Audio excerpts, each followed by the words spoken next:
Ainda sobre o dia livre de impostos, Maicon Leão. Malta, você acredita que a gente trabalha cerca de 150 dias do ano só para pagar impostos?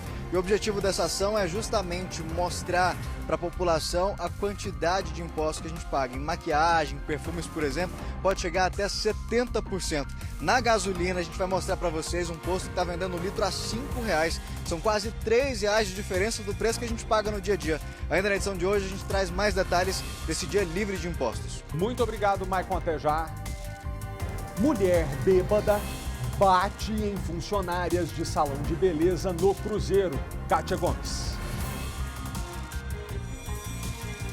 Foi exatamente isso que aconteceu, Malta, depois de passar uma tarde inteira de princesa, arrumando o cabelo, fazendo a sobrancelha, a mulher de 40 anos se recusou a fazer o pagamento. Disse que só pagaria o valor depois de 2 dias. As funcionárias que não conheciam aquela mulher, exigiram pagamento e foi aí que essa mulher partiu para agressão. O caso veio parar aqui na 3ª DP. Daqui a pouquinho eu volto com todos os detalhes desse babado, Malta. Pois então, a pessoa fez tudo e não quis pagar depois, ainda bateu nas pessoas. E mais, embuste, agressor de mulher cortou o cabelo da companheira enquanto ela dormia. Foi vingança, não foi, Vitória Mello?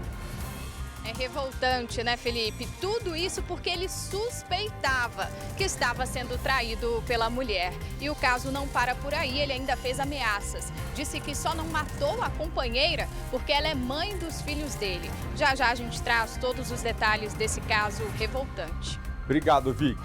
E eu quero ouvir a sua opinião. Dinheiro público poderia ser utilizado para pagar cachê de artista? Esse é o assunto que levantou debate no Brasil inteiro. O Zé Neto, da dupla com o Cristiano, foi falar mal da tatuagem da Anitta, acabou criticando a Lei Rouanet. Aí começaram a passar o pente fino nos shows de vários cantores sertanejos. Descobriram que esses cantores seriam pagos, sim, com dinheiro público. O Ministério Público destes 3 estados, Rio de Janeiro, Minas Gerais e Roraima, investiga se existem irregularidades nas contratações milionárias e também a origem dos investimentos. Todas as prefeituras afirmaram estar dentro da lei. Já Gustavo Lima, em uma live nas redes sociais, disse que não compactua com ilegalidade. A gente vai ouvir sua opinião, tá? Como a gente sempre faz, botando QR Code na tela para você dizer se acha certo um artista, seja grande ou pequeno, ser pago com dinheiro público. Talvez você entenda que sim, por incentivo à cultura, talvez você entenda que não, porque há outras prioridades. Eu quero saber o que você pensa da edição de hoje do nosso jornal que já começou. Primeiramente, 15 para meio-dia agora, deixa eu te falar, nesse Dia dos Namorados que tá chegando, você, meu amigo, minha amiga, você topa provar o seu amor? Então venha pro Game Show que o SBT vai promover no Taguatinga Shopping no próximo sábado, dia 4 de junho, às 3 da tarde. Os casais que queiram concorrer a um dia incrível para você passar com seu namorado ou namorada, você tem que ir até o Instagram do SBT Brasília, que é @SBT Brasília, e clicar no link que tá na bio. Ou então você aponta a câmera do seu celular pro QR Code que está aqui na tela e aí você cai direto na página de inscrição. Se você estiver solteiro e quiser encontrar um amor, quem sabe rola também, vá até o evento e se inscreva pessoalmente, porque a gente vai ter uma dinâmica lá para os solteiros. Agora, é o seguinte, primeiramente deixa eu te falar, esse Prove Seu Amor a gente está fazendo com o patrocínio do Taguatinga Shopping, do Shopping dos Cosméticos, da agência Vera 360, para quem desde já eu mando um abraço muito carinhoso, para Luarte Calçados e Tesoura de Ouro. Agora escuta, se você não quiser participar nem da dinâmica para poder encontrar um amor, nem tá namorando ou não quer passar um dia incrível com o nosso prêmio, porque já tem os seus próprios planos, vá lá para nos ver também.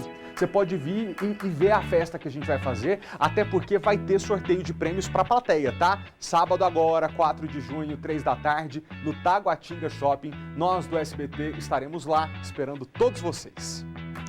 Agora começando para valer o nosso noticiário, um agressor foi preso depois de cortar o cabelo da companheira enquanto ela dormia e a ameaçar de morte também. Tudo isso por causa de ciúmes doentios. Vitória Mello, boa tarde para você. Felizmente, ela conseguiu fugir antes que uma coisa pior acontecesse. Felipe, ela conseguiu pegar o celular e ligar para a mãe, que acionou a Polícia Militar. Boa tarde a você, boa tarde a todos. Esse caso foi lá em São Sebastião e quando a gente fala em violência doméstica, só para ter uma ideia, de janeiro a março deste ano foram registrados, olha só, 3.900 ocorrências aqui no Distrito Federal. E aí a gente conta, né, com um apoio rápido da PM para não evitar uma tragédia. Para falar sobre esse caso que ocorreu lá em São Sebastião, está aqui comigo o Major Miquelo Bueno, da Polícia Militar, que vai explicar detalhes. Major, obrigada pela participação. Os militares chegaram rapidamente na casa dessa vítima, né? Boa tarde a todos. Você falou o número aí de ocorrências, né? Sem contar os chamados, que a Polícia Militar vai até o local e a mulher desiste de registrar, que é um erro gravíssimo. Nesse caso aí, a mãe ligou para a Polícia Militar conseguiu chegar rapidamente e viu que ela ouviu o choro, invadimos a residência, e adentramos, né, e conseguimos localizar a mulher com o cabelo já cortado, com a criança no colo, uma criança de 2 anos mais ou menos. O marido a gente rapidamente prendeu, ele não esboçou reação, na verdade estava muito frio e a mulher explicou enquanto ela dormia, ela sentiu, né, o cabelo dela sendo cortado, ela acordou.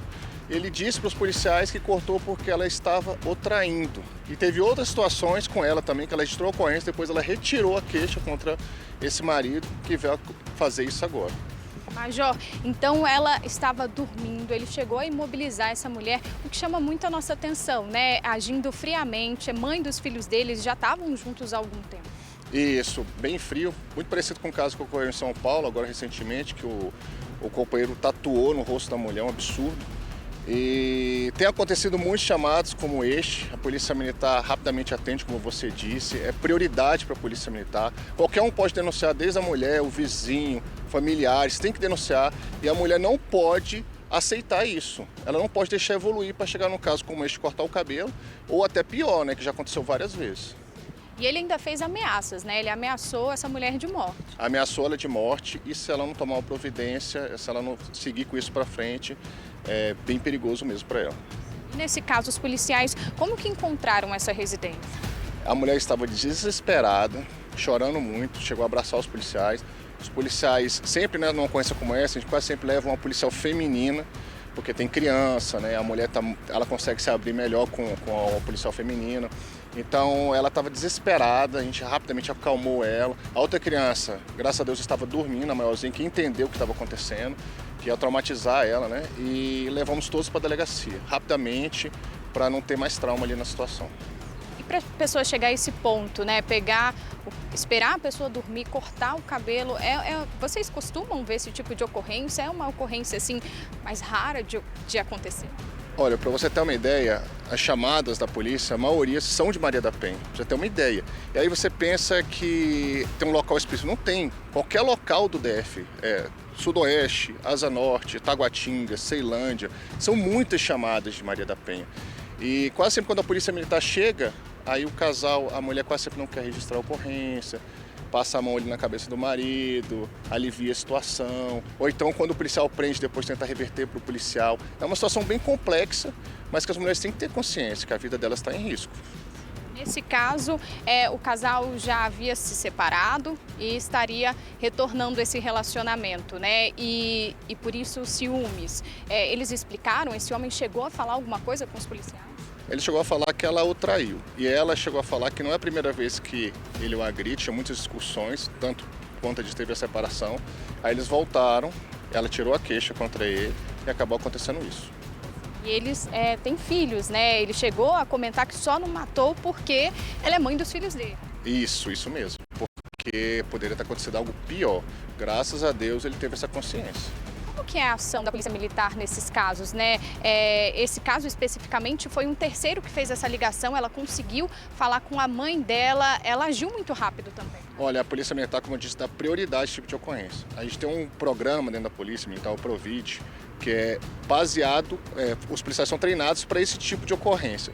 Quando a gente toma ciência de um caso de violência doméstica, seja ele onde for, a gente passa a acompanhar essa família. E esse acompanhamento da Polícia Militar é muito importante, que evita a violência.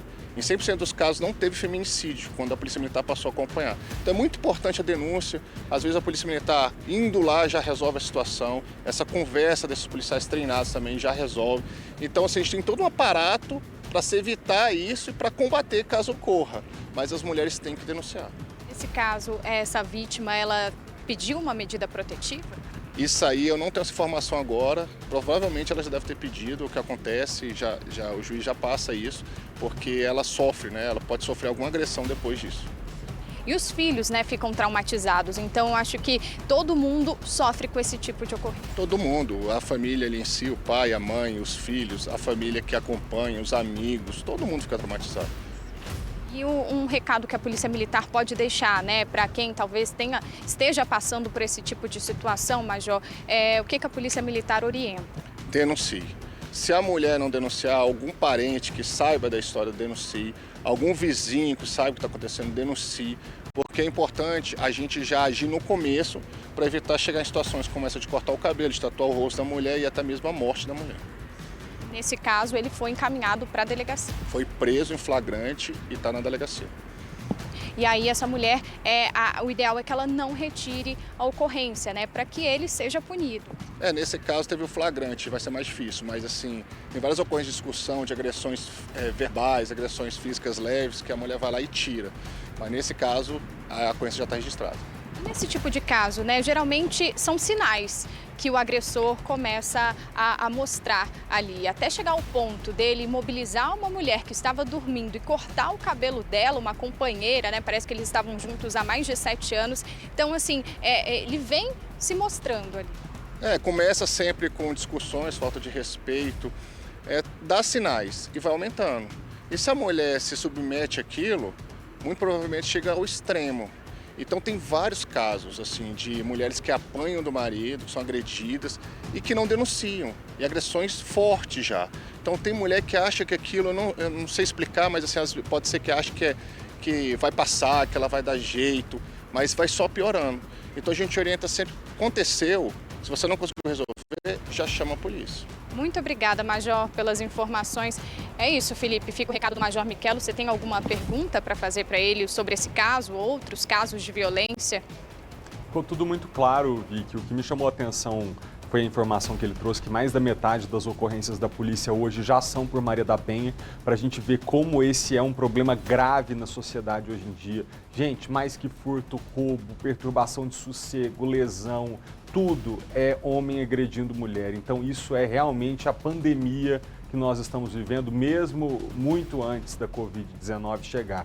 Agora é o seguinte, para as nossas telespectadoras que nos acompanham, Vicky, eu queria dizer que é evidente que a culpa não é de vocês, a culpa sempre vai ser do agressor. Agora, chegará um momento em que caberá só a você mesmo salvar a própria vida. Não haverá um policial militar ou uma policial militar dentro de cada lar brasiliense. Não vai ter um momento que você vai escolher ficar sozinha com seu marido, companheiro, namorado. Se ele já deu sinais de agressão, proteja a sua própria vida em nome de todas as outras pessoas que estão do seu lado.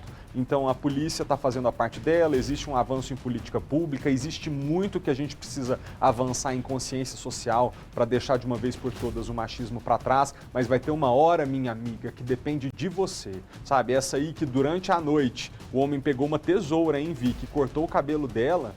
Tá, se ele tivesse um pouco mais nervoso ou fora de si, ele poderia ter usado a tesoura para uma coisa pior. Então é a decisão que ela tem que tomar agora. Morar do lado desse homem eu não moro nunca mais. Vicky, pode falar, você está querendo sinalizar? O que você quer dizer? E o limite da mulher, né, vai aumentando. Inicialmente foi só um tapa, e depois um tapa e um chute. Aí a mulher vai pensar, não, mas ele poderia ter feito algo pior, foi só um tapa. E aí, conforme as agressões vão aumentando, o limite dessa mulher de suportar essa agressão também aumenta conforme o tempo. E aí a gente chega em casos que a gente noticia aqui, quase que diariamente, de feminicídios que ocorrem.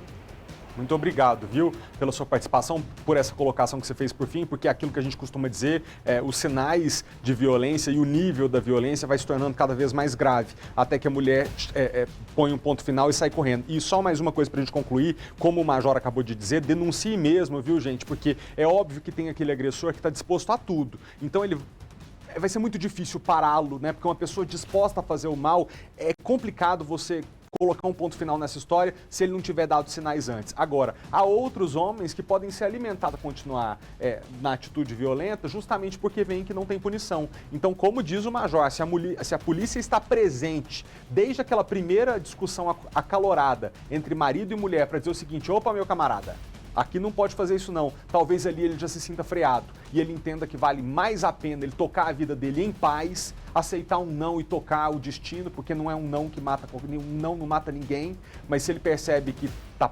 permitido, entre aspas, continuar tratando a mulher do jeito que ele quiser, a situação vai ficando mais grave. Diz que 190 para a Polícia Militar, sempre. Obrigado, Vicky, obrigado ao Major.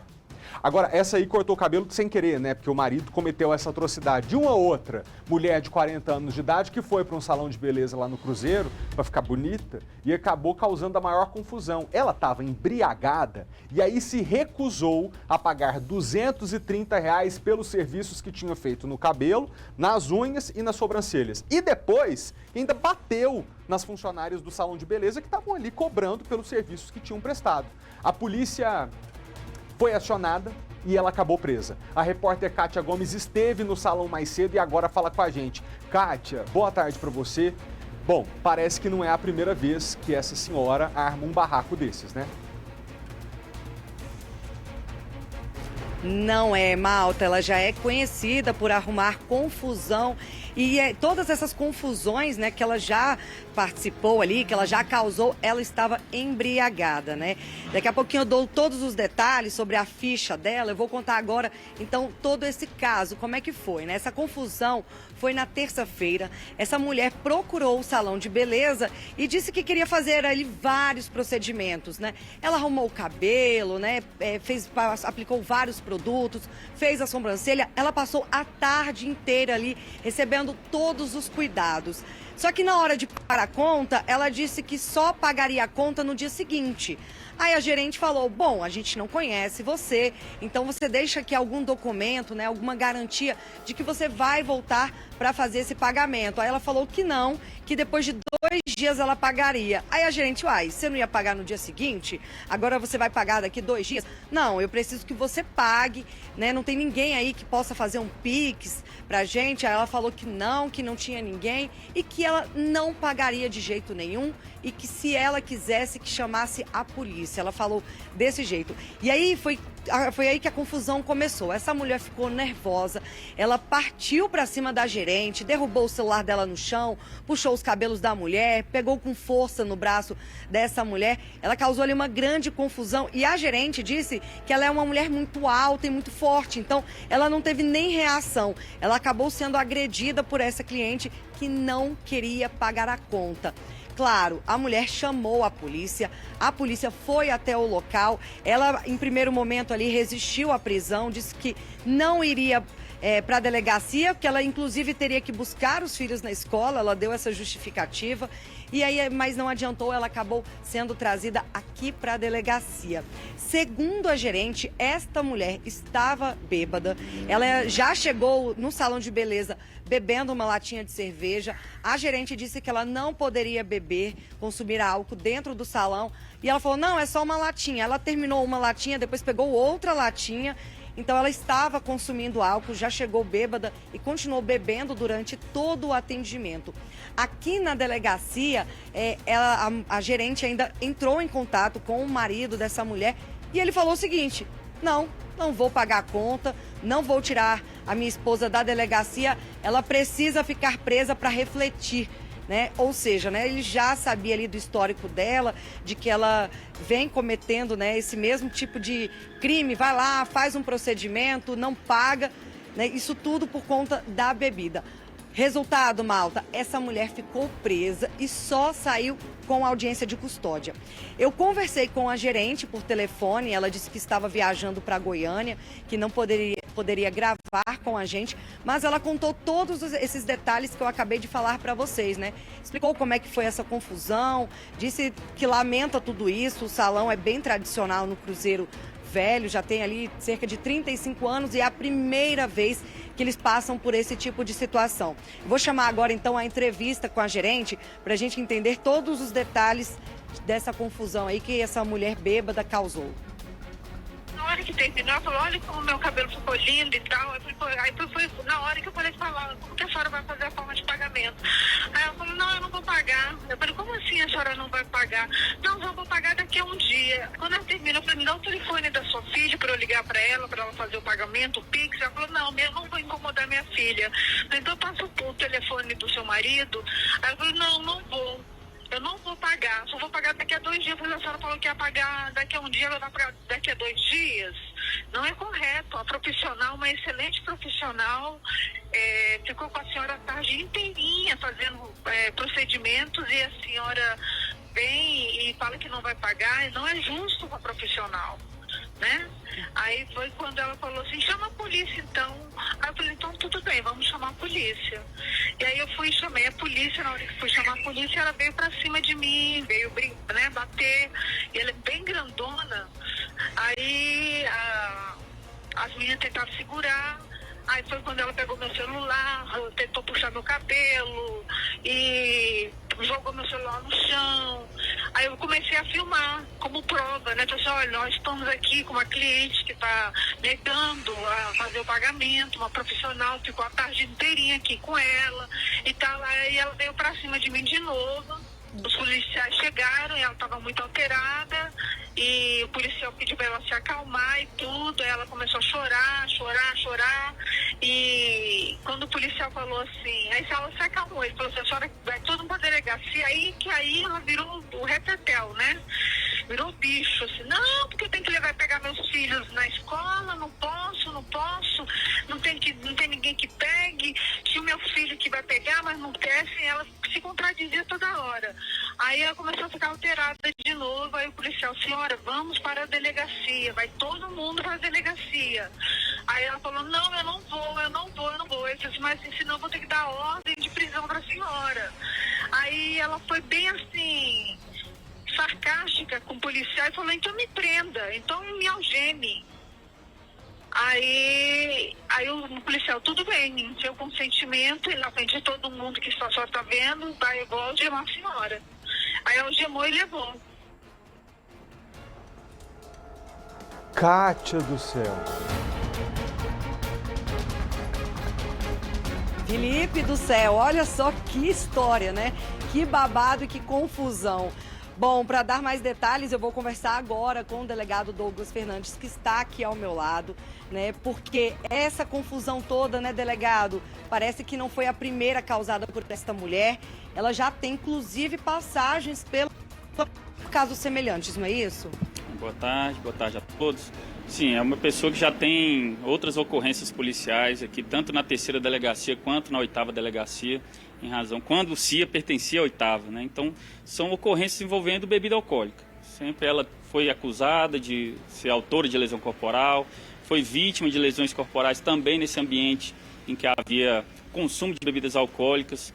Uma das últimas ocorrências que ocorreu sobre ela, em 2019, ela foi acusada de ter subtraído alguns bens de um indivíduo que estava com ela em um bar, e esse rapaz estaria embriagado também. Ela teria subtraído esses bens e os filhos desse senhor foram procurá-la e conseguiram recuperar os objetos, e ela simulou que estaria sendo agredida por esses filhos e tudo. Então, em razão disso, ela também foi autuada em flagrante pelo crime de lesão corporal.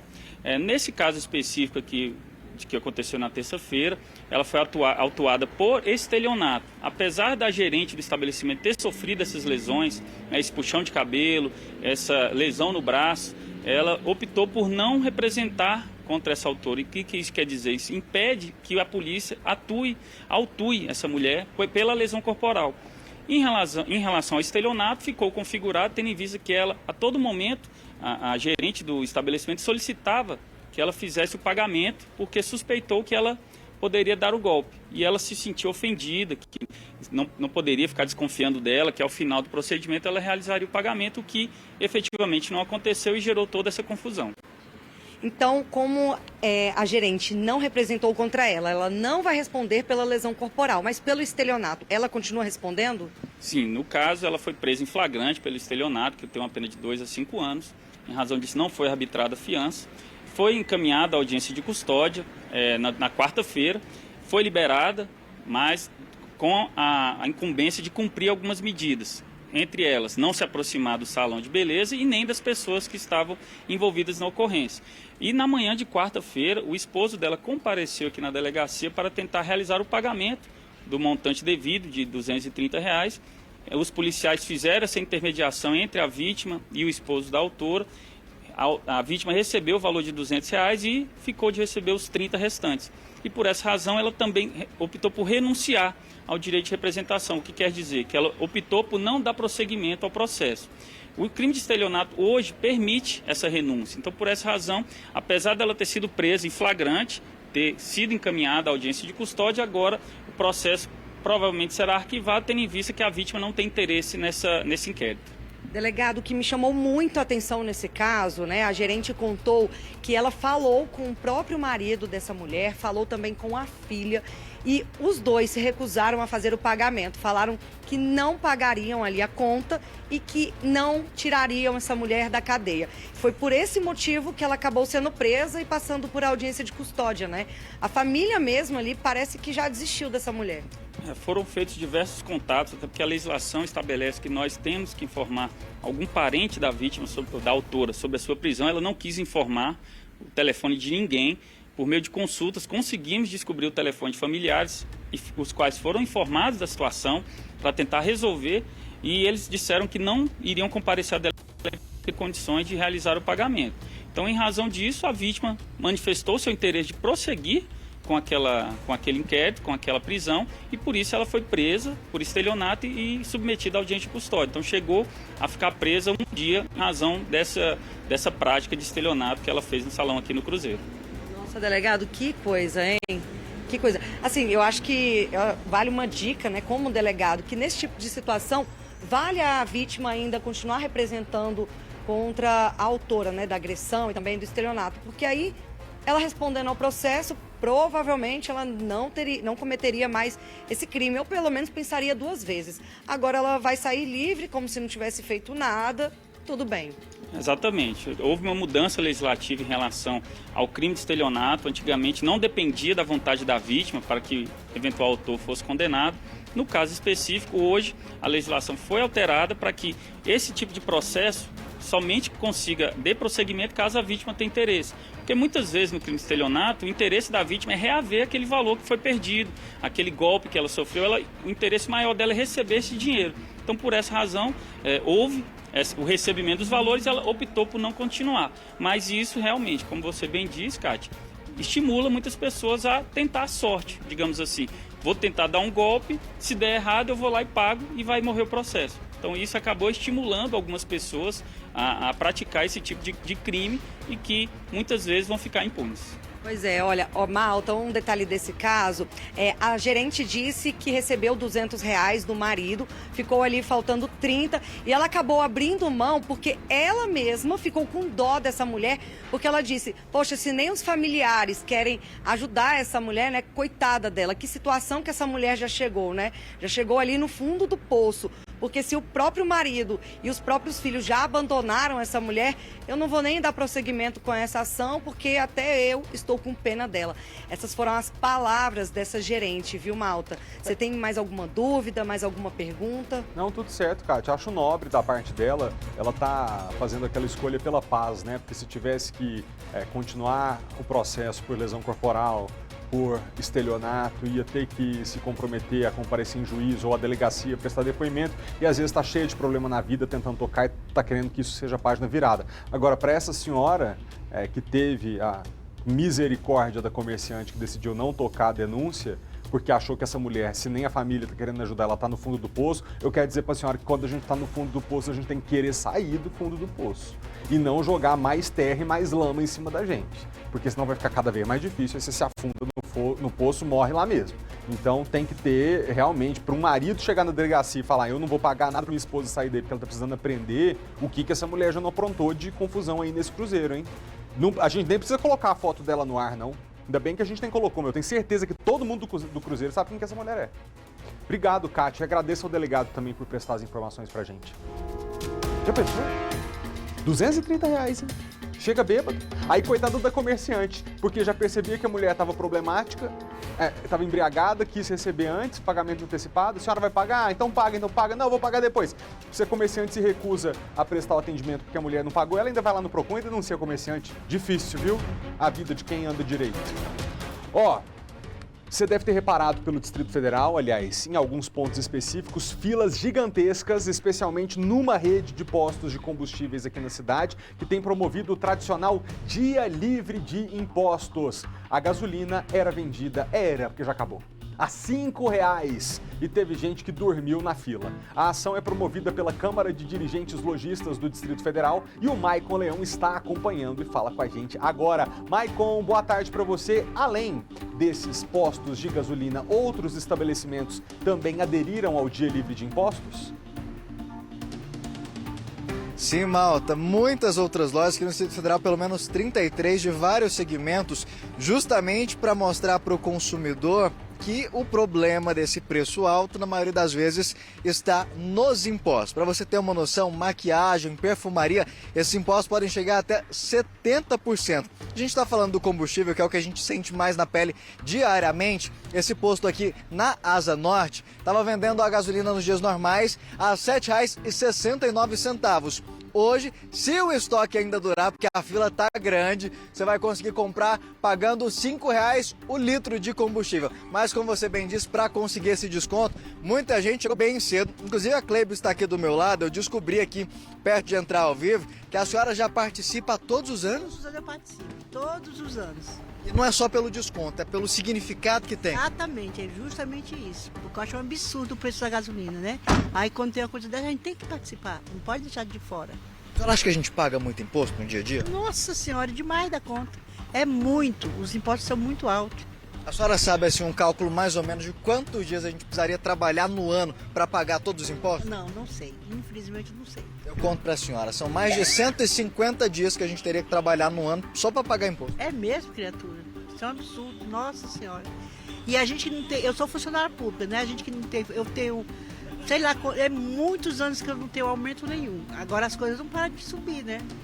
Isso sobe direto. Exatamente, é o que acontece, né? Obrigado. E outro detalhe, Malta, a dona Cleber está de cá e a filha dela já subiu ali para frente, mas ela tá aqui do outro lado do carro. Tá aqui também para acompanhar.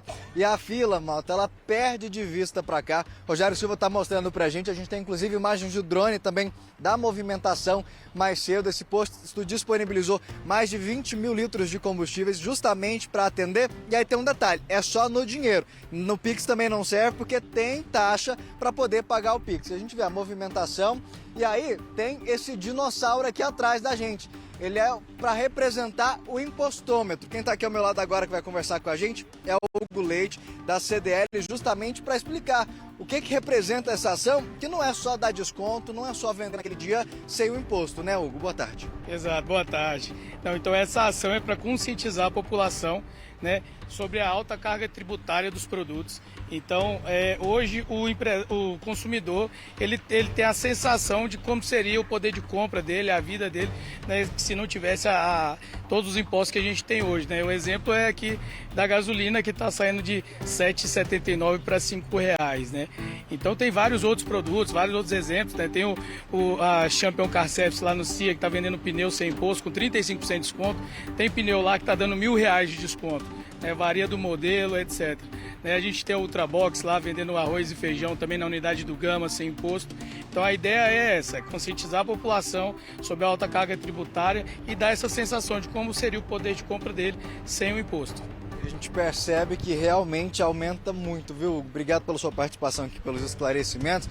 E a gente percebe, Malta, principalmente o quanto que as pessoas estão preocupadas justamente com esse preço, que querem aproveitar. Teve gente que chegou aqui no início da manhã, 5 horas da manhã, para conseguir aproveitar, para conseguir comprar, mesmo sabendo que levaria apenas um limite de 20 litros. As pessoas fazem questão de pegar a fila, a gente viu ali agora atrás, pessoas às vezes até do lado de fora do carro. E para que você está em casa entenda, não é que o posto não vai pagar nada desse imposto e por isso está fazendo essa promoção, vamos dizer assim, essa graça para a população, não. O proprietário do posto banca para que a pessoa possa saber a diferença do preço sem o imposto, como que a gente pagaria lá no final se a gasolina, por exemplo, fosse livre de imposto. Aqui ao meu lado está justamente o proprietário dessa rede de postos para para explicar pra gente o que leva vocês a aderir, já que não sai do nosso bolso, mas está saindo do seu. Boa tarde. Boa tarde.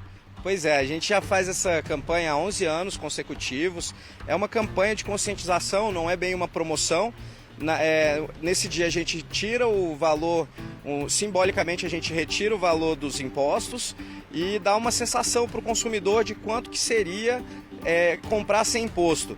Não que o imposto não seja pago, nós patrocinamos essa campanha, uma iniciativa da CDL Jovem, junto com a gente dos postos de Arjura e agora outros lojistas também.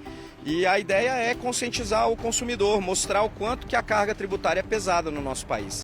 Às vezes quem está em casa não sabe, mas eu queria que você listasse pra gente, por exemplo, a quantidade, não precisa especificar valor não, mas a quantidade de impostos que tem na gasolina, porque às vezes a gente pensa, paga um imposto, mas na verdade não, né? A gasolina tem imposto em cima de imposto.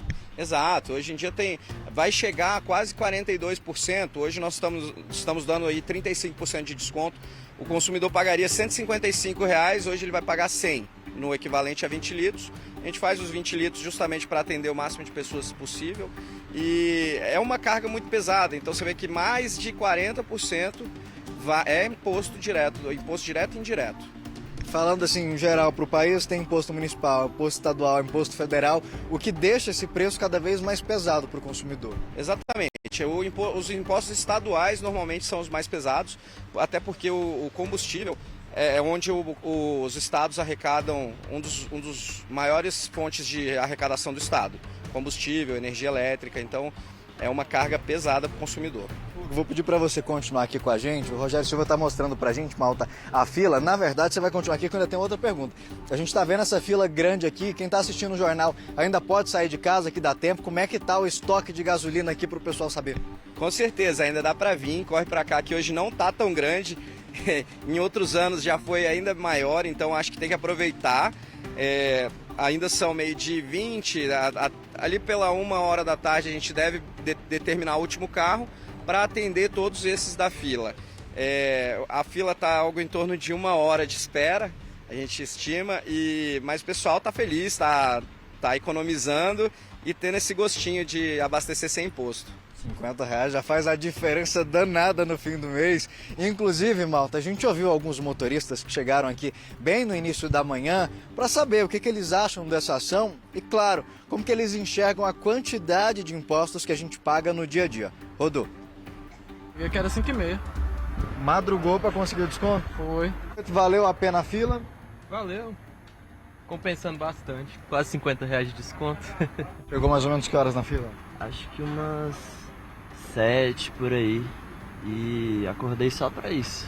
Agora 9h15, valeu a pena? Valeu a pena, sim, com certeza. Só de pagar um combustível um pouco mais barato, né? Vale muito a pena. Você já tinha reparado na quantidade de impostos que a gente paga todos os dias? Claro. Chega a ser um absurdo, né? E pra onde vão? Porque benfeitorias aí pra população, eles estão devendo, né? Não só pela economia, mas para participar do movimento também. É um significado importante. Ver se sensibiliza alguma coisa aí nas autoridades, se eles conseguem baixar um pouco. Para a gente fazer uma discussão inteligente, sensata, propositiva sobre tributação, a gente precisa entender que em todo mundo não existe um cidadão que não pague impostos, né? O Estado, a polícia, o governador, a educação pública, a saúde, tudo isso é bancado com o dinheiro que a gente, cada um de nós, contribui, por isso que somos chamados de contribuintes. O problema é que aqui no Brasil tem duas questões principais. Primeiro, a injustiça tributária. A gente está num país que tributa consumo mais do que renda. Então, você que está em casa precisa de comprar arroz e feijão, paga a mesma quantidade de impostos sobre esse arroz e feijão que eu pago. E eu estou numa condição financeira melhor.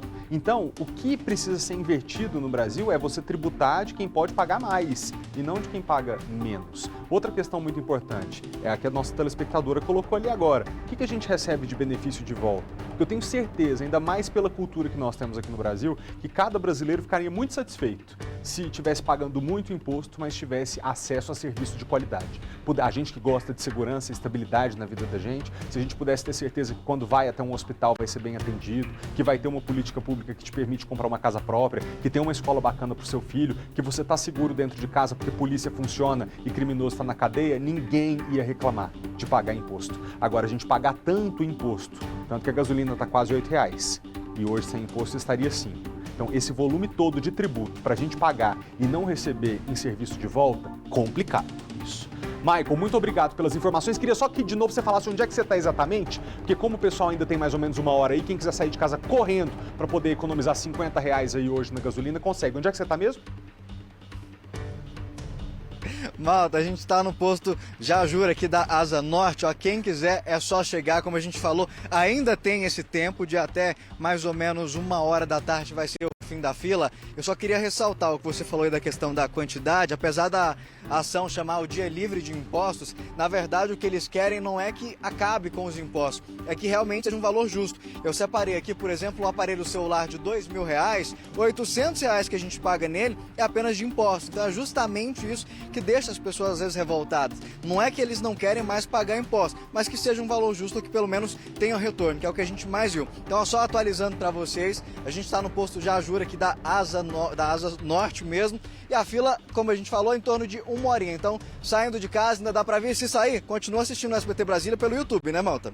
É isso. Ou sai de casa depois do jornal, ou se for, liga no YouTube, coloca SBT Brasília, que a gente tá sempre ao vivo. Muito obrigado, Maicon, pela participação. Até já. Continuando. No Supremo Tribunal Federal ocorre nesse momento, aliás, uma audiência, né? Para discutir essa alta dos combustíveis. Larissa Arantes fala com a gente agora. Larissa, boa tarde para você. Que informações você tem para a gente? E Malta, boa tarde para você, para todo mundo que está nos acompanhando. Bom, essa audiência lá no STF que está acontecendo, aliás, ela acabou agora há pouquinho, Malta, com os secretários estaduais de Fazenda, com o ministro do STF, André Mendonça, e também com os presidentes aqui do Senado, Rodrigo Pacheco, e também o presidente da Câmara, Arthur Lira, né? Essa audiência ocorre porque, Malta, no mês passado, o ministro André Mendonça, ele deu uma decisão liminar ali, dizendo que os estados não poderiam adotar alíquotas diferentes do ICMS que incide sobre os combustíveis, né?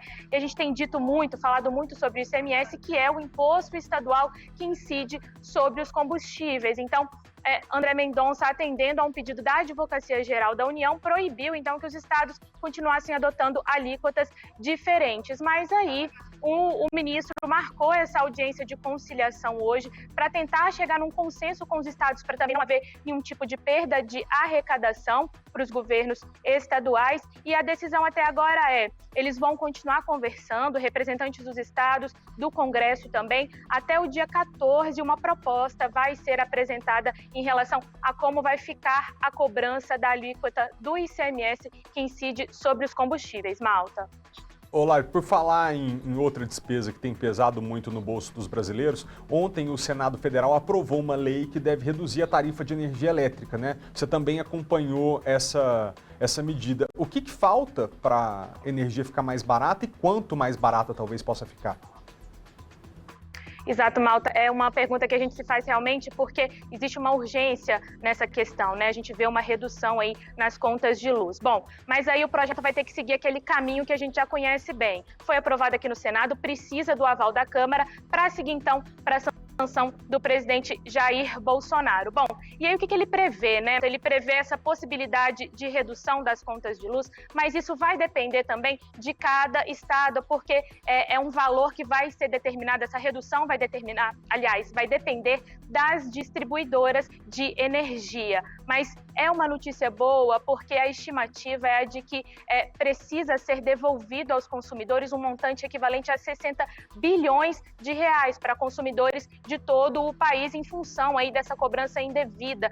Os especialistas chamam de bitributação, ou seja, a gente pagou a mais aí a conta de luz e agora essa tentativa de que os consumidores tenham esse retorno por meio do abatimento das contas de energia. Claro, Malta, eu sempre estou aqui no Congresso, sigo acompanhando justamente para saber qual vai ser aí a velocidade de aprovação aqui e também como e quando segue para a sanção do presidente Jair Bolsonaro. Muito obrigado, Larissa. Bom trabalho para você. Olha, o presidente do Banco Central, Roberto Campos Neto, disse que a criação de subsídios para frear a alta nos combustíveis poderia ser uma boa solução.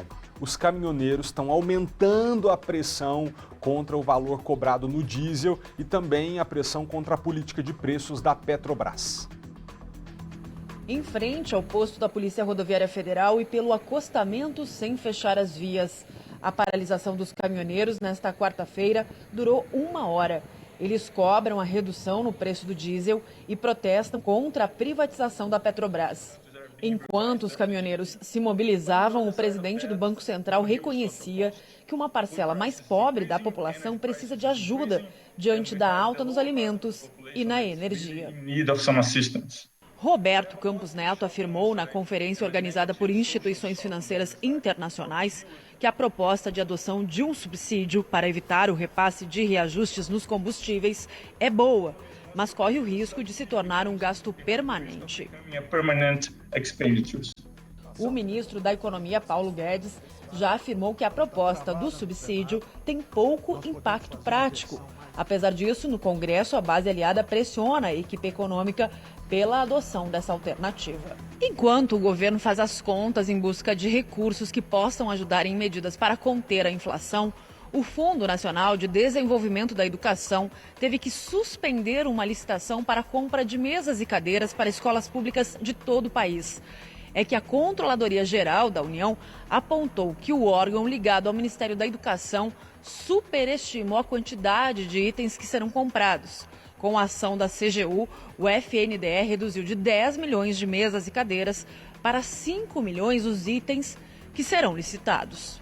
Entre os problemas apontados pela CGU está a permissão para que uma empresa de móveis que não tem funcionários participasse do pregão eletrônico com a apresentação de uma proposta para a venda das mesas e cadeiras escolares. O valor inicial da licitação era de mais de 6 bilhões de reais.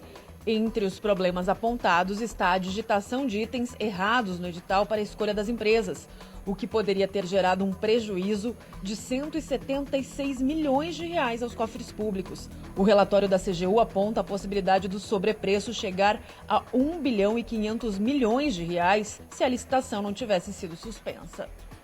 O Fundo Nacional de Desenvolvimento da Educação afirmou que seguiu as instruções normativas para pesquisa de preços e nega erro de digitação.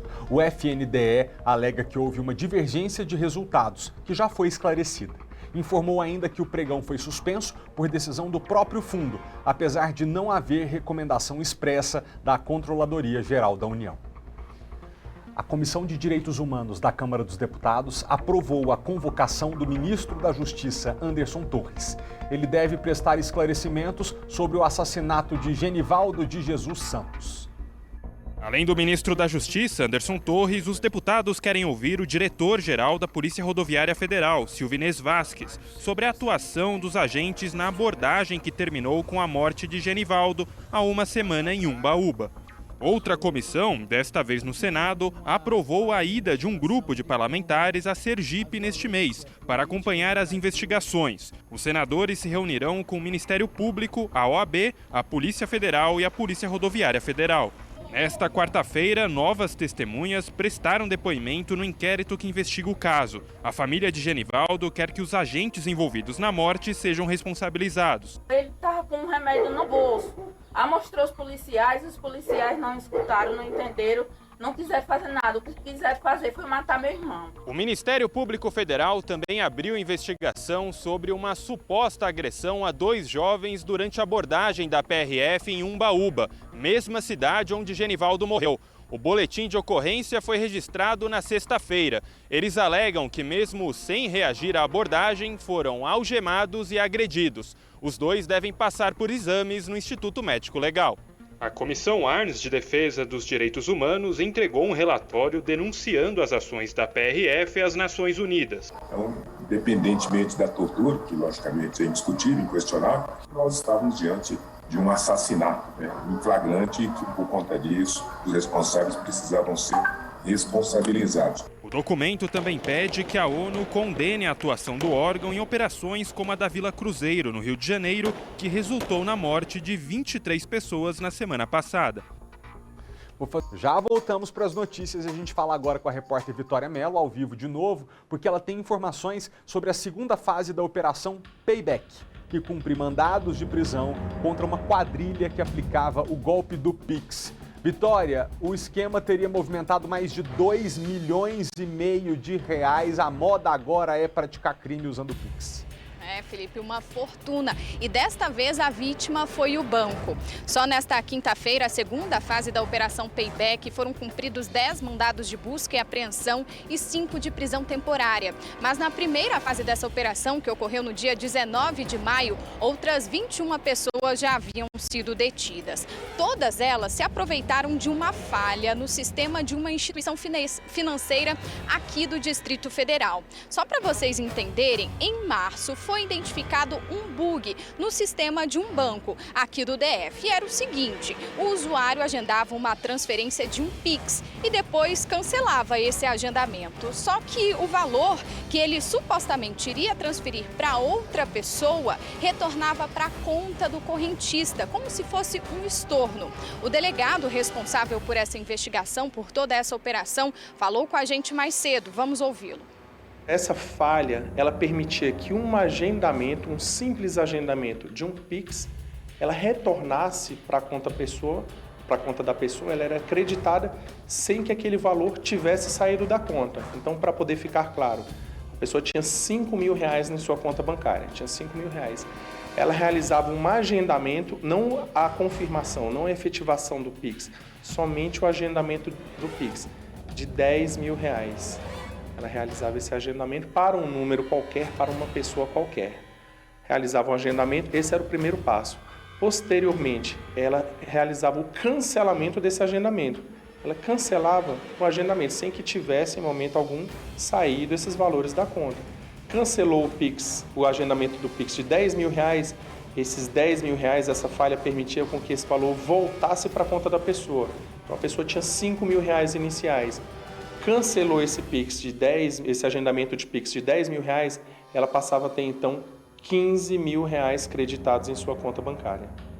Pois é, e essa falha durou cerca de 3 dias e, para piorar, foi compartilhada nas redes sociais. Então a pessoa estava ali mexendo nas redes e tinha um tutorial ensinando como aplicar essa fraude. Ao todo, 300 pessoas aqui do DF já foram identificadas. Como você citou anteriormente, foi um prejuízo para o banco de R$2.600.000. Agora as investigações vão continuar para identificar talvez se algum funcionário do banco, esteja envolvido ou se não alguém hackeou o sistema dessa instituição financeira. Os espertinhos então vão responder por furto mediante a fraude eletrônica e podem pegar até 8 anos de prisão e ainda devolver esse dinheiro. O delegado chegou a comentar que uma pessoa chegou a transferir R$50.000 e aí ficou com medo, do banco pegar esse dinheiro, descobrir ali que foi feita uma fraude e sacou R$35.000. Então imagina só o prejuízo para a instituição financeira. 300 pessoas já foram identificadas e às vezes pessoas que não tinham relação uma com a outra, mas no rolo de câmera aqui, rolo de câmera não, de rede social, viram ali um tutorial de como ganhar dinheiro fácil e aí se aproveitaram. Felipe. Importante a gente deixar claro que sim, os R$2.600.000 foram de prejuízo para o banco, mas não se engane, telespectador. Banco nenhum vai diminuir margem de lucro porque tem engraçadinho tomando o dinheiro dele. Vai pegar esses R$2.600.000 de prejuízo e dividirá entre todos nós que somos agenciados do banco e temos que pagar tarifa, temos que pagar juros, temos que pagar taxa. Então a gente que paga por esse prejuízo. Então é muito importante que a polícia combata, porque a instituição financeira evita repassar esse prejuízo para o cliente e porque a gente não dá recado de que dinheiro fácil e criminoso no Brasil vale a pena. Obrigado, Vitor, pelas informações. Pessoal, algumas escolas particulares aqui do Distrito Federal têm voltado as turmas para o ensino remoto por causa do aumento dos casos de Covid-19. Que triste déjà vu, né? Isso tem acontecido nas últimas semanas. A taxa de transmissão que foi divulgada ontem pela Secretaria de Saúde é de 1,50. E 2.604 novos casos foram registrados. Quando está em 1,50 é o seguinte: cada 100 pessoas infectadas pela Covid-19, transmitem o vírus para outras 150. Então a progressão é geométrica, cada dia que passa tem mais gente com Covid. O aumento nas infecções preocupa o Sindicato de Escolas Particulares aqui de ensino do DF. A gente vai falar agora com o professor Trajano Jardim, que é vice-presidente do Simproep. Boa tarde, professor Trajano. Você acha que, a depender desse novo avanço da Covid, todas as escolas poderão retornar ao ensino remoto? Boa tarde, Felipe. Nós entendemos que voltar ao ensino remoto não é a nossa prioridade. Embora nós temos, tendo ciência do aumento da taxa de transmissão de contaminação do coronavírus, de professores, alunos e da comunidade escolar, nós tomamos a providência de reunir com o sindicato patronal para que a gente pudesse retomar alguns protocolos de segurança. O sindicato, desde o início da pandemia, tem se preocupado com a saúde e a vida e a garantia de vida dos trabalhadores, da educação, dos alunos e da comunidade escolar. Fizemos, inclusive, várias tentativas junto ao governo do Distrito Federal para que continuasse os protocolos de segurança dentro das escolas, principalmente o uso de máscara e de álcool gel, porque para que pudesse os trabalhadores desenvolver o seu trabalho com segurança. E segurança também para os alunos e para a própria comunidade escolar. Infelizmente, o governo do Distrito Federal banalizou a questão da contaminação e banalizou a questão da Covid, dizendo que tinha passado e chegou até em pensar em transformar a pandemia em endemia. E o sindicato sempre foi contra essa posição, porque defende e reafirma que é preciso manter os cuidados e as medidas preventivas a fim de preservar a saúde e a vida dos trabalhadores e trabalhadoras, da educação, dos alunos e da comunidade escolar, Felipe. Muito obrigado, professor Trajano, pela participação. O senhor deu o recado aqui, realmente. Tomara que a pandemia não fique mais grave, como a gente tem observado nos últimos dias, e que vocês possam ter as solicitações atendidas. Muito obrigado pela participação. Ainda sobre educação, estudantes da Universidade de Brasília estão preocupados com o anúncio de mais um corte no orçamento. Vamos ver. Beatriz é aluna do 4º período de Serviço Social na Universidade de Brasília e participa dos programas de assistência estudantil, como auxílio socioeconômico e alimentação. Com o anúncio de cortes no orçamento da UNB, ela teme que os estudantes que mais precisam sejam prejudicados. Possa ser, que se prejudique em questão do pagamento das contas de água, luz, internet, ou de água e luz, e nas obras que estão ocorrendo nos ICCs, então elas podem ser paradas, e principalmente afeta a assistência estudantil, porque a maioria dos estudantes são estudantes que comprovam que são socioeconomicamente vulneráveis e que precisam da política de permanência da assistência estudantil. Vitor é estudante de Direito e também está preocupado. E muitos estudantes dependem dessa política de assistência estudantil para continuar na universidade, porque infelizmente a pandemia agravou as desigualdades sociais e muitos estudantes tiveram que optar entre estudar ou trabalhar para conseguir sobreviver. Os cortes orçamentários anunciados pelo Ministério da Educação não preocupam apenas os estudantes, mas também os docentes. A previsão é que a UNB comece o segundo semestre de 2022 com até 37 milhões de reais a menos em caixa. É realmente uma lástima o descaso com que a educação e a ciência têm sido tratadas em nosso país. Esperamos que esse quadro seja revertido o quanto antes, de forma que o Brasil não fique definitivamente fora do quadro de desenvolvimento tecnológico global. A UNB não é a única universidade do país que vai enfrentar cortes no orçamento. E movimentos estudantis estão preparando um ato nacional para debater a situação. Sem essas políticas de assistência estudantil, não tem como a gente continuar estudando, infelizmente. Então, a situação ela se encontra bastante dramática diante da política do governo, que tenta cada vez mais precarizar as nossas universidades públicas. A gente entrou em contato com o Ministério da Educação para saber um posicionamento deles sobre os cortes no orçamento das universidades federais, mas até agora não recebemos resposta. Hoje, 11h15 da noite, eu te convido a assistir, você não pode perder, tá bom? A praça é nossa, o programa tá demais. Vamos ver um pedacinho. Eu nem te conto. Conta. Mas vou contar. Você tá louco? Eu vou dar nome aos bois. Bom na cozinha sou eu. Isso a gente sabe. Só tá cozinhando pra dar aumento pra gente anos, né?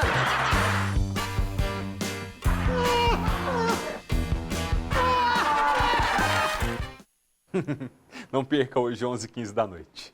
Olha só, imagina você ir a um restaurante, escolher a comida no cardápio, né, normal, e aí quando é servido você recebe o alimento em vasilhas de ração para cachorro. Um restaurante de Sobradinho tem apostado nessa experiência gastronômica para divertir e conquistar os clientes. Olha, mas essa ideia deu o que falar, viu? Uma chuva de comentários tem dividido a internet sobre um novo conceito de servir os clientes de um jeito meio inusitado. Já imaginou sair para comer e te trazerem a comida numa vasilha como essa? Você não tá vendo errado. É das mesmas que muita gente coloca a ração para os doguinhos. Toda a polêmica começou depois do comentário dessa cliente há 2 semanas. Ela conta que chegou e foi bem atendida, mas teve uma surpresa que não curtiu muito. Pedimos um pão de alho e porção de chips de batata. Para nossa infeliz surpresa, pasmem, foi servido em um pote de ração de cachorro, daqueles de inox, sabe? E logo começou a discussão. Os comentários, a maioria positivos. A comida é boa? Se for, tô nem aí se é prato ou tigela de cachorro. O importante é o cachorro não usar. Essa outra brincou. Cabe mais, não sei por que tá reclamando. Essa outra internauta questionou. Será que oferecem talher? Ideia besta. Esse homem deu voz aos animais. Meu cachorro também reclamou de comer em prato raso. Achou horrível a ideia de eu achar que ele também é gente. Risos. E para tentar entender essa história, a gente veio até Sobradinho, que é onde fica esse local, e já na entrada a gente percebe que é um ambiente bem divertido. Antes de entrar, veja se o chifre passa na porta. E aí, Dentinho, vai ter que fazer as imagens de fora ou dá pra ver? Isso, abaixa um pouquinho mais. Aí, pode passar que agora deu. Já na entrada, a gente percebe que é tudo completamente diferente. Tem aqui, ó, é o escapamento de carro, mas foi transformado numa luminária que já recepciona os clientes com uma experiência diferente. E bem aqui tem outra mensagem. Aqui nós, amacia a carne é no soco. Ou seja, o sistema aqui é bruto, raiz mesmo. E aqui está o centro dessa polêmica. Para você, um pote de ração, uma vasilha, o que é? Para um estabelecimento, é um prato de servir os clientes. Como é que você ficaria ao receber seu pedido? Uma vasilha como essa.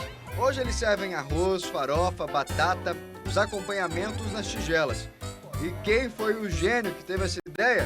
O Marcondes, um dos sócios. A nossa ideia é trazer uma coisa descontraída, é uma coisa mais satírica. Pra você vai lá comer, a comida tem que ser boa, mas o atendimento, a experiência toda, ela tem que ser. E aí te fazer rir é nossa intenção também.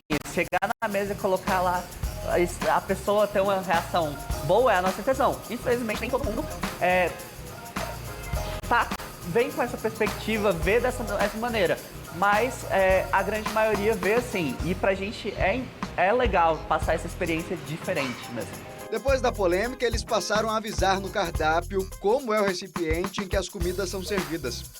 A gente serve os acompanhamentos e algumas porções em uma vasilha que parece aquelas de cachorro. Mas calma, ela nunca foi usada por um. Mas se tu tem frescura com isso, é só pedir que a gente manda um recipiente mais requintado para a realeza, sem problema nenhum. Não é grosseria, é o conceito do restaurante. e muita gente tem gostado. A galera, normalmente, principalmente a galera mais jovem, ri, fala, pô, gostei, achei massa, achei uma ideia criativa e tudo mais. Umas 3 pessoas, assim, que a gente consegue ter uma noção de que, de fato, não gostaram, de que chegaram na gente e falaram, não curti. Eles abriram o estabelecimento há 6 meses. Todo o ambiente foi pensado para ser descontraído. Aqui até os tubos de exaustão são felizes. Ser traído não é problema, só precisa tomar cuidado com a altura das portas. Além da ideia das vasilhas, eles também resolveram usar cerâmicas para servir os clientes. Que tal? A gente decidiu aproveitar o resto da obra, né? Então, a gente olhou assim para aquele tanto de cerâmica sobrando, a gente falou, o povo sempre serve numa tábua. É uma tábua de madeira, por que a gente não serve na cerâmica? A cerâmica ainda é mais fácil de limpar e tudo, vamos usar. Aí a gente chamou os pedreiros e falou, bora cortar esse trem aí bonitinho, mais arredondado assim? Bora! E claro que o repórter aqui também tinha que passar pela experiência de comer na vasilha de cachorro. No cardápio, uma carne suculenta na cerâmica e nas tigelas, arroz, farofa e maionese. Tem talher, gente, não é igual o cachorro para vir aqui direto, para que realmente as pessoas tenham uma experiência diferente. Então, eu vou agora experimentar a comida, que como diz um dos comentários, o que importa é o sabor e ela até cabe mais. Para mim, o que vale realmente é o sabor, e estava muito bom. Para Rafaela, a apresentação dos pratos foi uma novidade, mas que também agradou. É bem diferente, mas eu achei a proposta bem incrível. É bem diferente, mas bem interessante. O sabor é bom, muito bom. Sobra? Não sobra nem para cachorro. Eu não sou cachorro, não, para ser tão desprezado. Tu não sabes compreender quem te ama, quem te adora. Tu só sabes maltratar-me e é por isso que eu vou embora. Vou deixar você de casa decidir se você vai fazer uma visita a esse restaurante ou não. 12h49. Pessoal, nós estamos ao vivo, a gente vai fazer um rápido intervalo. 2 coisas para te dizer. Primeira delas, na volta do break, a gente fala sobre a polêmica dos cachês pagos com dinheiro público a artistas brasileiros. O que difere a Lei Rouanet do cachê que é pago diretamente pela prefeitura? O que você acha disso? Concorda? O cachê tem que ser bancado mesmo com dinheiro público? Ou você acha que isso não deve ser feito? Vamos discutir isso já já. Outra coisa, antes de ir para o intervalo, eu queria que você visse junto comigo como estão as principais rodovias do Distrito Federal no giro de câmeras do DR. Primeiro a gente vai ver como está a Estrada Parque, Núcleo Bandeirante. Trânsito tranquilo, né, gente? Com fluidez, apenas um pouquinho de retenção ali no retorno. Repare no canto esquerdo da tela, mas nenhum problema por ali. E agora a gente vai para o viaduto do Periquito, na saída do Gama. Coloca na tela as imagens pra gente. Ixi, trânsito tranquilo de tudo. Pessoal do Gama, que ama e mora no Gama e que está vindo para o plano piloto agora à tarde, não vai ter dificuldade nenhuma. São 10 para 1 da tarde, nós estamos ao vivo e a gente volta já já. Não sai daí para você dar opinião sobre os cachês, hein?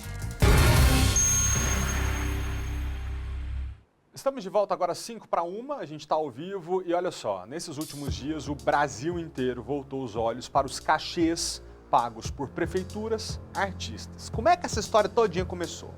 O Zé Neto, da dupla com o Cristiano, num show que fez, criticou a tatuagem que a cantora Anitta fez numa parte íntima do corpo. Tá, isso não tem nada a ver, mas foi nesse mesmo dia que ele disse que a dupla não precisava da Lei Rouanet. Acontece que depois descobriram que o show deles não tinha sido mesmo pago com Lei Rouanet não, mas com R$400 mil de dinheiro público também, só que pago diretamente, né, pelo poder público a eles, sem ser pela Lei Rouanet. Aí virou uma loucura. Os ministérios públicos de vários estados começaram um pente fino dos cachês milionários pagos a cantores. Um show do Gustavo Lima, por exemplo, que seria bancado com R$1 milhão de dinheiro público, foi cancelado. A gente já vai trazer outros dados para você em casa entender, mas antes, claro, eu quero ouvir a sua opinião. E a pergunta que a gente te faz hoje, que você responde apontando a câmera do seu celular para o QR Code que já aparece aqui no canto da sua tela é: cachês de artistas poderiam ser pagos com dinheiro público? O que você acha? Temos 3 opções de respostas. A primeira é: jamais, malta, porque na minha opinião sempre vai ter algo mais urgente para ser resolvido com esse recurso público. Para você que acha que em nenhuma hipótese se deve admitir que dinheiro público banque uma apresentação artística. 2 claro que pode ser pago com dinheiro público, porque o pobre também tem direito de ver um show bom. Né? E se não for por meio de um show gratuito, pago por uma prefeitura, por exemplo, a pessoa nunca teria a oportunidade de ver um show de um grande artista. Ou terceira opção, eu acho que depende. Tem que analisar o custo-benefício caso a caso. Isso para você que acha que há situações em que é admissível, você vê uma prefeitura pagando um show, por exemplo, e outras que você acha que não, mas que você analisaria caso a caso. Vai respondendo pra gente enquanto a gente traz mais informações para você. Aqui no estúdio comigo, Rodrigo Lima, advogado, especialista em direito administrativo. Rodrigo, a gente começa diferenciando para o nosso público, por gentileza, o que é a Lei Rouanet e qual é essa previsão legal que permite uma prefeitura, por exemplo, pagar diretamente um artista. Boa tarde, seja bem-vindo, obrigado por ter vindo. Boa tarde, Malta. Muito boa tarde aos ouvintes que estão nos acompanhando tanto pelo YouTube quanto pela TV. Mas a Lei Rouanet, ela é um incentivo fiscal para as empresas poderem entregar o dinheiro para o artista, independente da área que ele estiver atuando. Ali pode ser na área musical, como aconteceu agora com os artistas que nós estamos falando, pode ser qualquer área artística. Mas o que ela vai ter em contrapartida? Ela vai pagar menos impostos, menos tributos. Então, é aí que a Lei Rouanet, ela faz a diferença. Ela deixa de recolher alguns recursos para o Estado para entregar para o artista. Qual a diferença do que está acontecendo atualmente? Nós temos aí a legislação de licitação que permite com que artistas sejam contratados diretamente por meio de inexigibilidade.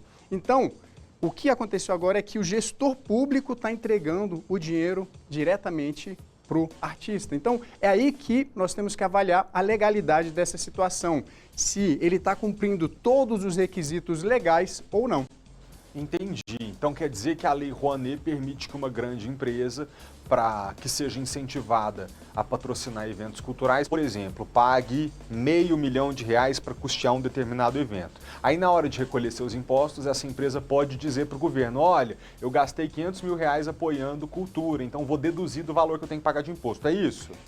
Tem alguns requisitos, tem um percentual que ela pode deixar de recolher, não é aleatório não, tá bom? A Lei Rouanet diz lá, a empresa pode entregar esse volume de recursos para o artista dentro do faturamento dela, dentro desses requisitos legais. Então, existe um teto, né? Sim, existe um teto, né?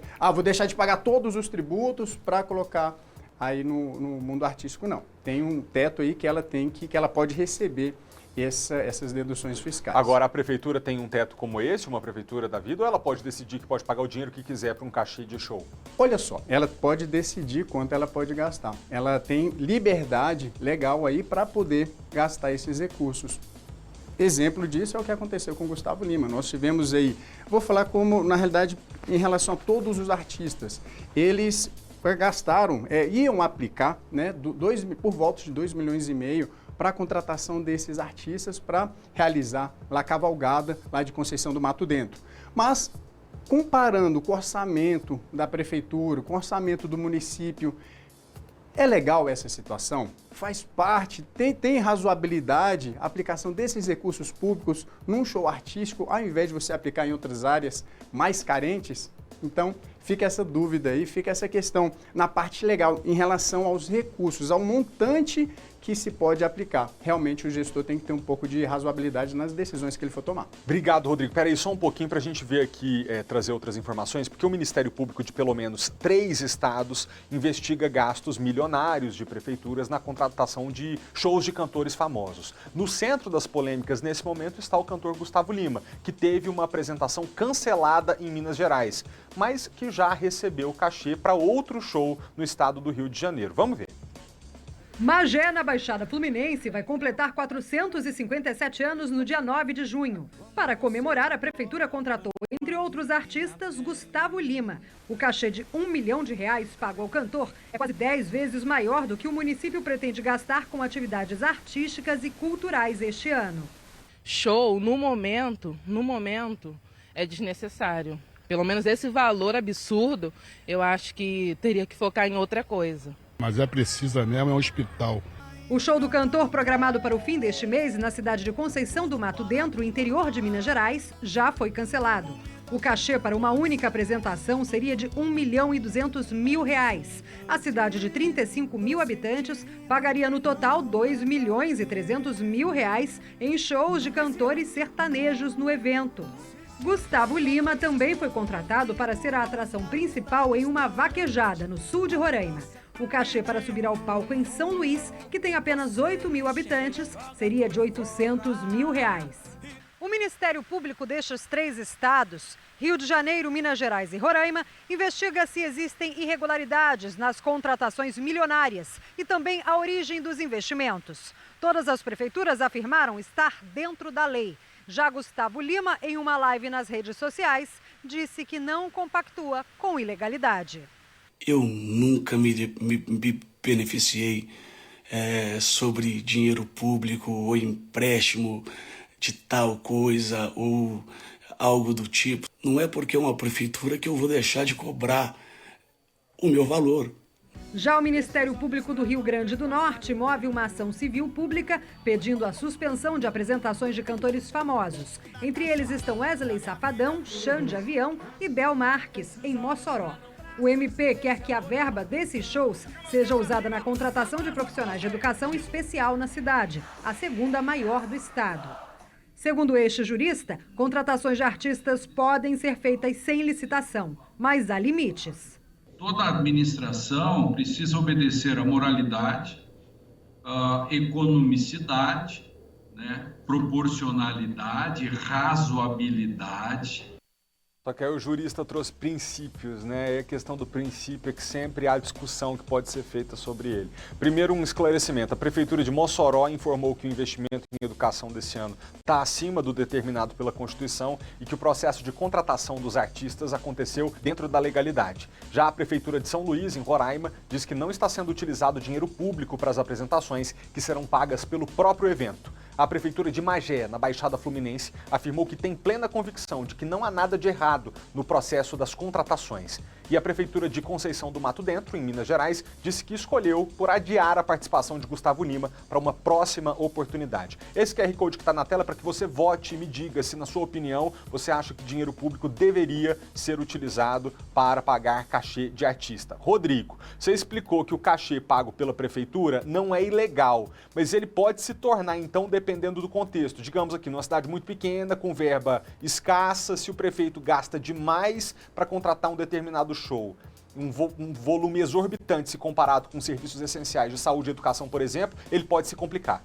Balta, com certeza. A legalidade, eles estão se baseando simplesmente num artigo da lei que permite contratar diretamente, que é a inexigibilidade pública. Só que para você contratar por inexigibilidade, mesmo assim você tem que cumprir alguns requisitos. Qual o requisito que impede esse tipo de coisa? Uma média dos artistas que cobram e realizam aquele tipo de serviço. Por exemplo, o Gustavo Lima estava cobrando o dobro do segundo artista. O segundo artista estava cobrando quase o dobro do terceiro. Aqui, quando eu fui pesquisar o valor que estava sendo pago para esses artistas, quando a gente pensa em R$1.200.000, o artista que estava cobrando R$300 mil parece irrisório, mas R$300 mil também é muito caro, é muito dinheiro para você aplicar no município de 18 mil habitantes. Por isso que a legalidade tem requisitos para ela ser cumprida. Né? Ah, não, o artigo permite eu contratar. Não, mas quais são os requisitos? Outra coisa, pago antecipadamente, a lei proíbe categoricamente pagamento antecipado. Cadê a legalidade aí? Então, são coisas que nós devemos nos questionar. Só mais um último item. Esse trabalho que você está fazendo aqui, Malta, é muito interessante, porque o que nós estamos fazendo? É o controle social. O controle social serve exatamente para inibir, para coibir que o gestor público faça o que ele bem entende, comece a realizar o trabalho dele de forma arbitrária. Então, parabéns por esse trabalho, que a gente continue fazendo esse tipo de coisa, fazendo com que nossa sociedade cresça cada vez mais. Muito obrigado, Rodrigo. O que a gente está fazendo aqui também é dar transparência a essas questões, porque não há desinfetante mais poderoso para poder limpar as contas públicas do que a luz do sol ou a luz da transparência. Então, quando a gente joga esse tema para o debate público, a gente permite que as pessoas tenham conhecimento e o que não é ilegal, ninguém tem que temer fazer. Então, agora, quando tudo é transparente, que a gente pode fazer esse tipo de controle. Vamos ver aqui o que o pessoal acha. A gente está tendo alguns comentários nas redes sociais, a participação está intensa aqui na nossa enquete. E, por enquanto, 63% dos nossos telespectadores acham que jamais dinheiro público deve ser utilizado para poder pagar a cachê de artista, porque, na opinião do público, da maioria nesse momento, sempre haverá algo mais urgente para ser resolvido com o recurso. Deixa eu ler para vocês os comentários que estão chegando aqui também. O Júnior disse: recurso público tem que ser utilizado para melhorar a saúde, a educação, a segurança pública, o funcionalismo. Uma pessoa que não quis se identificar falou: os hospitais estão em situação precária. Gleiciene: jamais recurso público tem que ser para as coisas, para esse tipo de coisa, e sim para outras mais importantes, saúde, escola e segurança pública. Vamos ver se o prefeito tiver com a cidade bem cuidada e puder pagar o show que é cultura, aí pode sim. Essa pessoa aqui provavelmente optou pelo depende, né? Mais uma aqui, Antônio falou que é inadmissível. Outra pessoa: depende do evento e condições do Estado no momento. Eu acho legal quando tem show gratuito. Muitas pessoas que não têm acesso têm a oportunidade de participar. Eu queria aqui terminar algo que eu faço raramente, mas eu vou dar minha opinião hoje. Eu também acho que depende pelo seguinte: a gente tem que analisar caso a caso, porque há momentos em que um evento cultural numa determinada cidade atrai turistas, faz a economia local se movimentar, talvez o poder público consiga até angariar mais dinheiro em tributação e pela economia circulando do que até o próprio dinheiro investido naquele evento. Agora, o que não dá para entender é valor exorbitante numa cidade que quase não tem nada. Aí fica muito difícil justificar. Rodrigo, muito obrigado pela presença, tá? Eu que agradeço, Malta. Obrigado aos ouvintes, a quem está nos acompanhando aí tanto pelo YouTube quanto pela televisão. Muito obrigado. A todos e até a próxima. Até. Gente, continuando aqui o jornal. Nessa semana a gente viu que um passageiro foi pego em flagrante no aeroporto de Brasília com mais de 9 quilos de cocaína líquida dentro da mala. Essa droga estava avaliada em mais de R$1 milhão. A Kátia Gomes volta com a gente agora ao vivo porque ela tem informações sobre uma nova apreensão de drogas no aeroporto de Brasília. Em volume, Kátia, até mais droga, né, mais entorpecente do que da vez passada que eu acabei de mencionar. Sim, Malta, olha, a Receita Federal tem trabalhado bastante, viu? E apreendido uma grande quantidade de drogas aqui no Aeroporto Internacional de Brasília. É até importante esse alerta para quem tentar traficar, ficar esperto e evitar, né, esse crime, porque a pessoa pode sim ser presa, como aconteceu na última quarta-feira, né? Primeiro, durante a tarde, uma mulher de 23 anos, ela estava com 11,5 kg de skunk, que é aquela droga conhecida como super maconha, né? Essa mulher saiu de Boa Vista com um voo para destino ao Rio de Janeiro, né? Só que ela fez uma conexão aqui em Brasília e durante essa conexão a Receita Federal encontrou essa quantidade de drogas aí na mala dessa mulher. Aí ela acabou presa. Aí quando foi à noite, na quarta-feira, um nigeriano de 56 anos, ele estava indo para Guarulhos e depois de Guarulhos ele seguiria para a República da Guiné, na África. Ele estava com cerca de 6 quilos de cocaína também escondidos dentro da mala, né? Os dois foram presos e levados para a superintendência. E, Malta, eles podem ser autuados aí por tráfico de drogas, que tem uma pena que pode chegar até 15 anos de prisão. Segundo dados, né, ali do próprio aeroporto de Brasília, com essas duas ocorrências, o total de cocaína apreendida pela Receita Federal lá no aeroporto, só este ano já passou de 153 quilos. É um valor bem superior ao total do ano passado, quando foram apreendidos aí 68 quilos dessa droga. Ou seja, né, nós estamos aqui no meio do ano, no mês de junho, e o total de apreensão de cocaína já superou e muito o total do ano passado, né? Então é o trabalho aí da Receita Federal sendo feito aí no aeroporto. Eles estão de olho, viu, em todas as malas. É importante ficar esse alerta aí, porque tráfico de drogas é um crime que tem uma pena aí, ó, de até 15 anos de prisão. Quando está indo para outro estado, vira tráfico interestadual, que se agrava, e quando está indo para fora do Brasil, vira tráfico internacional, que fica mais grave ainda. Obrigado, Kátia, pelas informações. Ô, gente, ontem nós terminamos aqui a nossa edição mostrando as imagens impressionantes, né, do incêndio que tomou conta do restaurante e pizzaria Fornaça, lá em Águas Claras. O telhado era todo de palha e as chamas se espalharam rapidamente. Muita gente ficou assustada com a cena. Este vídeo foi gravado por funcionários do Lava Jato, que fica ao lado do restaurante. Eles ainda tentaram apagar as chamas com as mangueiras do local. Joga água. Mas não adiantou. Por pouco, o fogo não passou para o lado do Lava Jato. Chegou a atingir esta tenda, mas foi controlado. Quando eu cheguei, o fogo já estava alto. Aí eu tive a atitude de evitar o fogo passar para o nosso lado. Ficamos jogando água para evitar o fogo vir. O medo era passar pro lado de cá. Esse é o medo da gente. Tem um arrendamento aqui de 6 mil aluguel. Do alto dos prédios dava para ver quando as chamas ainda estavam no início.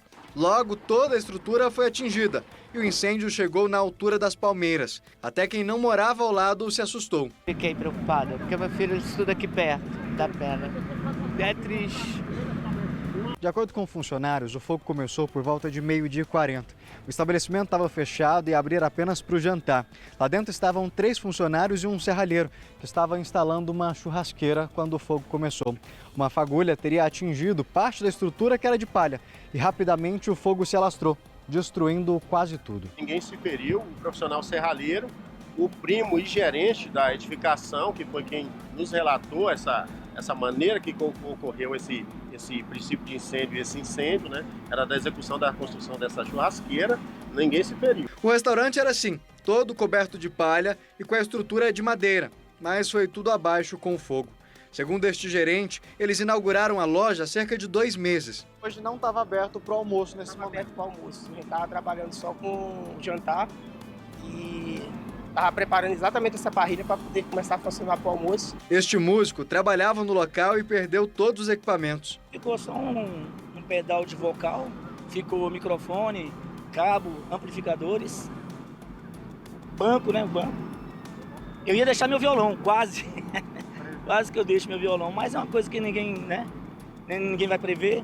Mais de 20 mil litros de água foram utilizados no controle do incêndio. O trânsito na Avenida Parque Águas Claras precisou ser desviado, o que provocou congestionamento na região. 24 horas depois do incêndio, a nossa equipe, Ana Paula, passa por gentileza, voltou para o restaurante para ver como ficou a situação por lá. Maicon, você está com a gente ao vivo, né?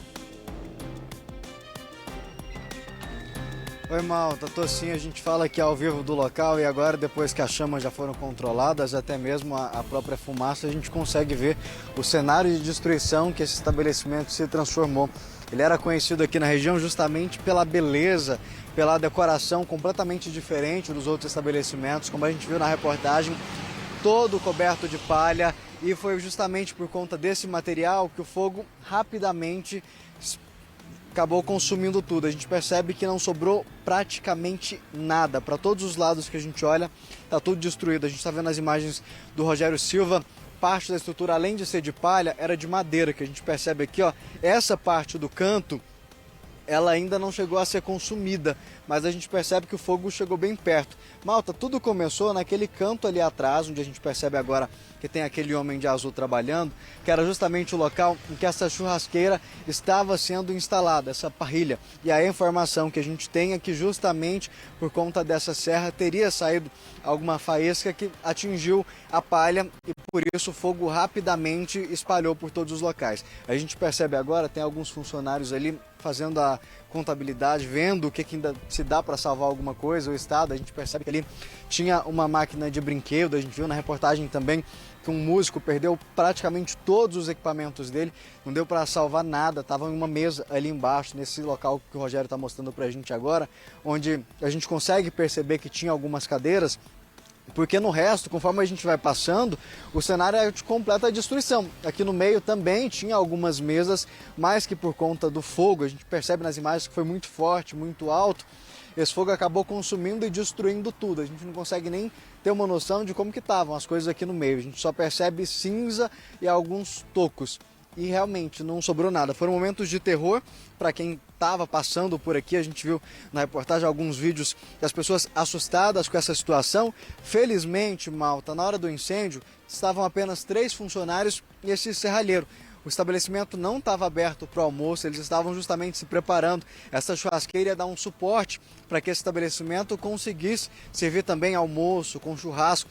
Eles reinauguraram o estabelecimento há cerca de 2 meses, então assim, estavam começando essa questão do almoço, era um planejamento para que eles começassem a atender, mas que infelizmente agora foi tudo destruído. Até as plantas aqui do lado de fora, a gente tem essa palmeira, ela foi completamente queimada lá em cima e é um cenário de muita tristeza. Foi um momento de terror para esses funcionários que estavam aqui no local e até mesmo para os funcionários do Lava Jato, que fica ali ao lado. A gente inclusive vê uma tenda branca ao fundo, aquela tenda... Por pouco o fogo não passou para o lado de lá. Esses funcionários de lá, desesperados, começaram a jogar a mangueira, água com a mangueira, na verdade, desse lava-jato para cá, para tentar conter essas chamas. Conseguiram controlar para que elas não passassem para lá. Mas, inclusive, parte daquela tenda, ela foi atingida por essas chamas.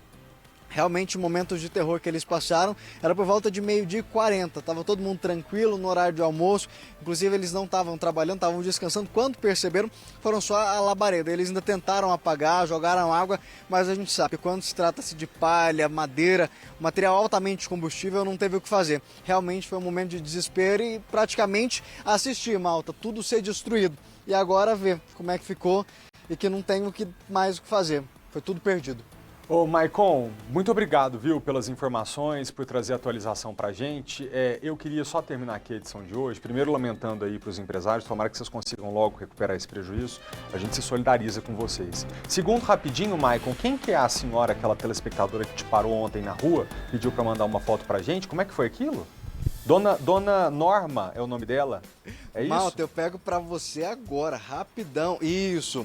Ela encontrou, a gente estava lá na frente do Hospital Regional de Ceilândia, ela fez questão de esperar o ao vivo terminar e falar, manda um abraço pro Felipe, eu sou fã, muito fã dele, inclusive eu sou ouvinte fiel dele, assisto todos os dias, ela até falou, eu sou ouvinte fiel dele, não perco um programa, manda esse abraço pra ele. E aí eu entrei ao vivo, e aí na saída ela me parou de novo, você não vai esquecer de mandar meu abraço, não, né? Então, ó, um abraço do Felipe e meu também pra senhora, que adorei conhecer a senhora. É isso mesmo, Maicon. Dona Norma, vou até pedir licença pro Maicon para colocar aqui no ar a foto da senhora com o nosso repórter Maicon Leão, nesse pedido que a senhora fez para mandar um abraço. Estou recebendo com muito carinho, muito obrigado, viu? A senhora e a todos aí do Recanto das Emas que estão sempre ligados aqui no SBT. Pra gente é uma honra saber que vocês ligam no 12.1 no SBT Brasília para ter acesso às informações mais importantes do dia. A gente faz esse trabalho aqui com muita dedicação, eu, o Maicon, a Kátia, toda a nossa equipe de jornalismo e na técnica também. Você que está em casa está convidado a parar a nossa equipe e o carro do SBT sempre que vir e pedir para tirar uma foto que a gente tenta colocar aqui no ar. Ou então tirar foto do nosso jornal na TV e mandar sempre pro @FelipeMaltaTV, que eu sempre coloco aqui no ar. É meu jeito de te agradecer por você que faz tanto por nós, que nos dá a honra da sua companhia. @FelipeMaltaTV. A gente fica por aqui, tá? Obrigado pela audiência e até amanhã. Tchau!